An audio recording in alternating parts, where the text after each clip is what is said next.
Hey folks, Joe here, Milette Family Garden Supply. Back to using my camera again. I'm building another box. I have 9 of them out on the yard. Actually, one was picked up, a spruce box. And I'm just going to show you how the ones with the hoop kits are made. Because again, all the garden boxes that have the hoop kits are actually built in the top, into the box themselves. A lot of them online will have, you just build a box and then you can put some sort of a PVC hoop in it.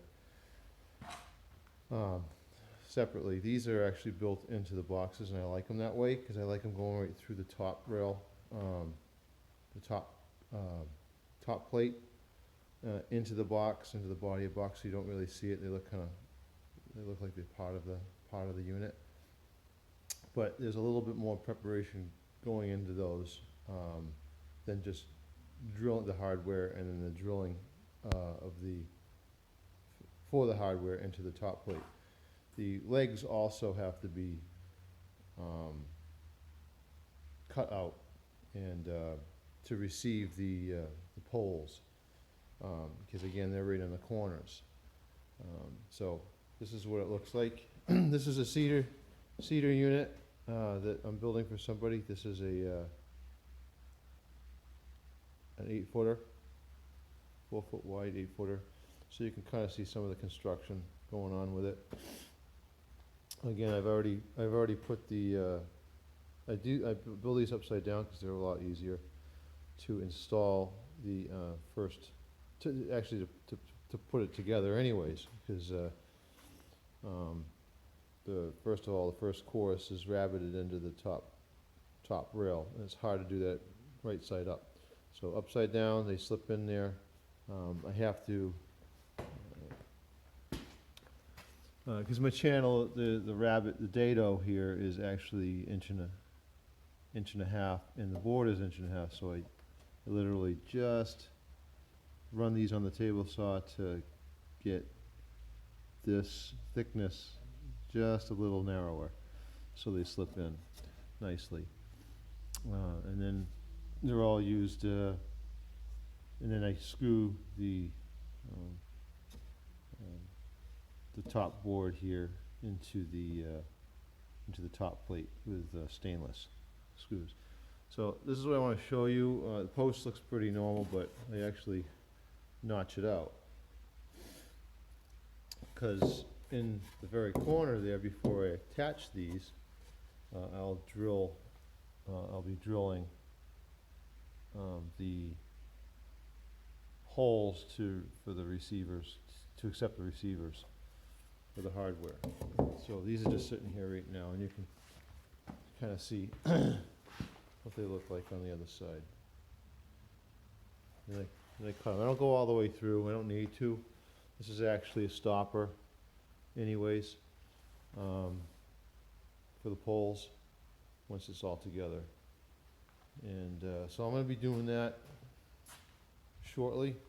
And also a couple other details too, because when you're dealing with 8-footers and 10-footers and whatnot, or longer, that top rail on the board will tend to bend over the distance, because I'm just supporting them on the 4 corners, because my floor is not level, but I know that when I'm sitting on 4 points that doesn't matter, it won't rock.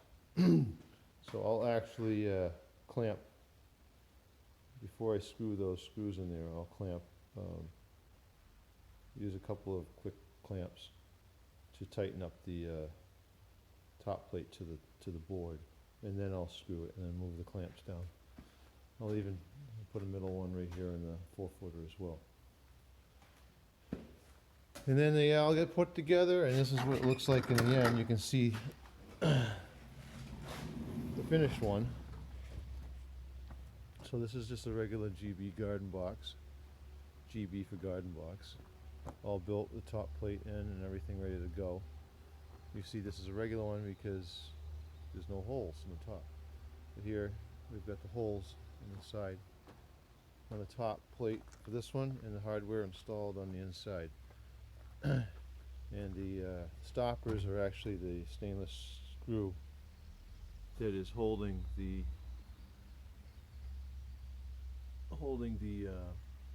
hardware in place. So when you slip the hoops, which look like that, that one's not a good one because I can't make that one work.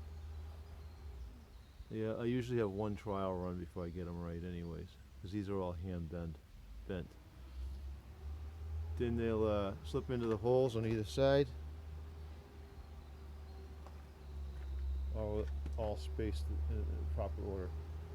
But this one here is a 10-footer. And those corner posts are notched, and you can see right there in the corner slides right on down through. So that's it. Spruce boss over here. This one also obviously is a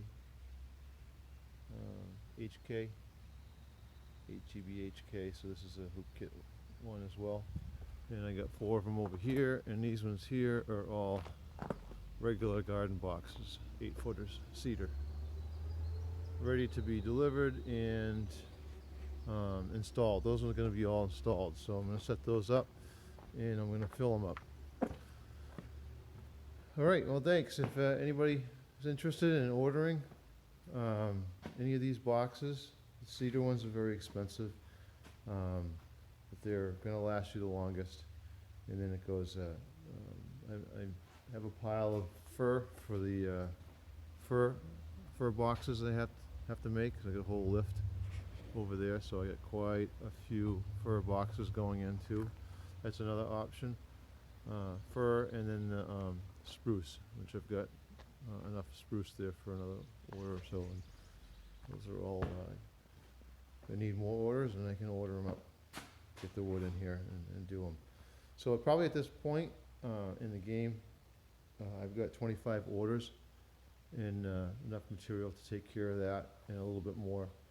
And if you want to get your order in after Memorial Day, then by all means give me a text, 978-994-5432.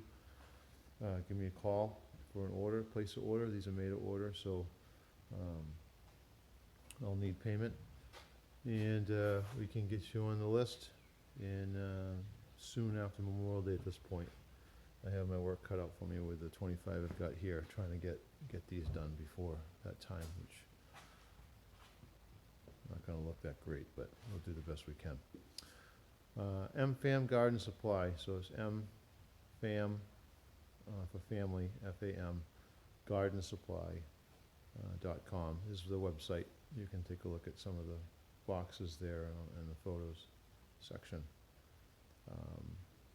There is a price list as well on the product page. Scroll down, and it's a highlighted link that goes to the PDF.